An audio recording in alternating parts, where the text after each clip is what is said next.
Morning world, it's Sunday, it's the 7th of January 2018.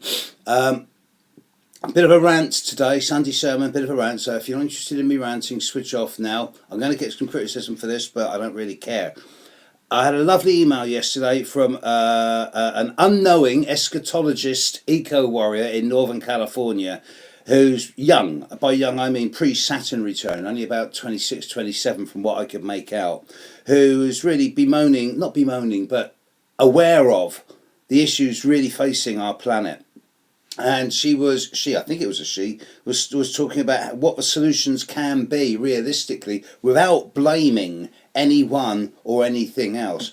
And I was reading it and I was feeling really inspired by what she wrote. So what I want to do is read out something from Terence McKenna from the late 1990s. And I'm not going to read it all because it's too long. I'm going to paraphrase it and then have my own interpretation on top of it based on the writings of an author friend of mine, a woman called Serena Roney Dougal, Rhoney. Google it. She wrote the seminal book Where Science and Magic Meets. And it's a book written on her thesis. She's the first woman in the world to get a PhD in parapsychology. So Where Science and Magic Meet, Serena Roney Dougal. Anyway, to quote Terence McKenna, if the truth can be understood, it will be. If the truth can be told so as to be understood, it will be believed. Human history represents such a radical break with the natural systems of biological organisation that preceded it. Humans are different to anything that's ever existed on planet before. Such a break to the systems of organisation that preceded it, that it must be a response to some type of attractor that lies ahead in the in the temporal dimension. Over the millennia, religions have integrated into their theologies the notion of an end of the world. And this intuition that it's going to happen isn't going to happen the way the Orthodox religion predicts it. But there is this omega point of transcendence in the future, is actually ricocheting into the past, illuminating this mystic, inspiring this saint or visionary, and out of these glimpses we can build a kind of map and of the evolutionary progression forward. And this is what shamanism's always been about. A shaman is someone who's been there, who knows how the world really works, and has seen the writing underneath the board, stepped outside the confines of learned culture and embedded language into what Wittgenstein called the unspeakable, the transcendental presence of the other, which can be sanctioned to yield systems of knowledge which can be brought back into social space for the good of the community. It seems to me that the emphasis as we move into the 21st century on community, repetitive sound, particularly the rave systems of the 1990s, the drumming and the didgeridoos at Burning Man and at Stonehenge. Once you're in that type of repetitive beat, it creates a kind of telepathic community where ego dissolves and we all become part of a greater community, all with a common interest, and that interest is the evolution of this planet. Again, to quote McKenna, the youth culture that's emerging at the end of the millennium is actually summing up Western civilization and pointing us in a different direction. That we're going to arrive in the third millennium in the middle of a revival of physiologically empowering rhythm signatures, a new art, a new social vision, a new relationship to nature, to feminism, to ego. All of these things are taking hold, and not a moment too soon.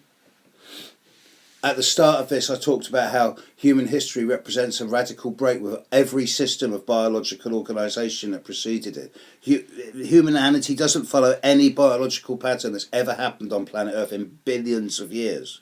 So we are different to anything that's happened. Therefore, it is either a complete random, humanity is either a complete random anomaly, or it's something very different indeed. Now, I prefer to think of the latter, obviously. Using Serena Roney Dougal's analogy. When I was born, there were 2 billion people on planet. There's now 7. When I was born, we had little black and white televisions in wooden boxes and steam radios. Now, talking to you via satellite. When I was born, spirituality meant going to Sunday school church. Now, everyone's got their own form of spirituality. The point I'm making here is that population, technology and spirituality are all on a comparable escalatory graph curve. They're not moving upwards in a straight line. They're not going like that, going like that. So what happens when they reach prime vertical? Here again, Serena Roney-Dougal says that, look, when you're in a laboratory, when you infect a bacteria with a virus, or when you infect a molecule with a virus, there comes a point where the invasive species covers the surface of the host body, at which point it consumes all the food that the host body can provide, at which point host body and invasive species both die because of starvation. In some models, this doesn't happen. In some models, the invasive species realises what's going on and it mutates. And it stops being single cellular organisms and becomes multicellular organisms with less skin, less feeding needs, and there becomes a symbiosis between host and virus. Now, obviously, I'm not suggesting this is what's going to happen to humanity, but I am suggesting that as humanity escalates in population, technology and spirituality, we're going to reach that point where, with a blend of all three, a symbiosis between technology and spirituality, we can step into a different type of dimension of existence where things like greed and power and profit are no longer so relevant. Now, what would it take to make that happen? Well, by the looks of it, incredible hardship over recent years. Serena again points out that when this happens at a bacterial level or a viral level, it reaches at what she calls a coadjuvant number, where the number of virus compared to the host it reaches a certain number, at which point mutation occurs, and that number is 10 to the power of 10. Humanity's numbers on planet at the moment are already 10 to the power of 9.75. There's 7.5 billion people on the planet. Once it reaches 10 billion, which is going to happen in my lifetime, it'll happen within another 10, 15 years, something's going to happen. Some type of shift and change. The astrology backs this up.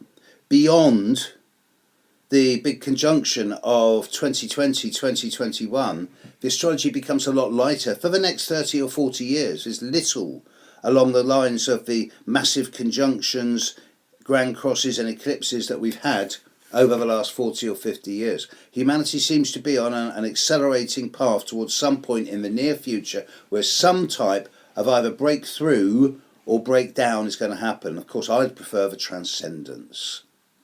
Okay, rant over. I'm away now for a week. I will be doing videos, but from a different location. So have a great weekend. Catch you tomorrow. Bye now.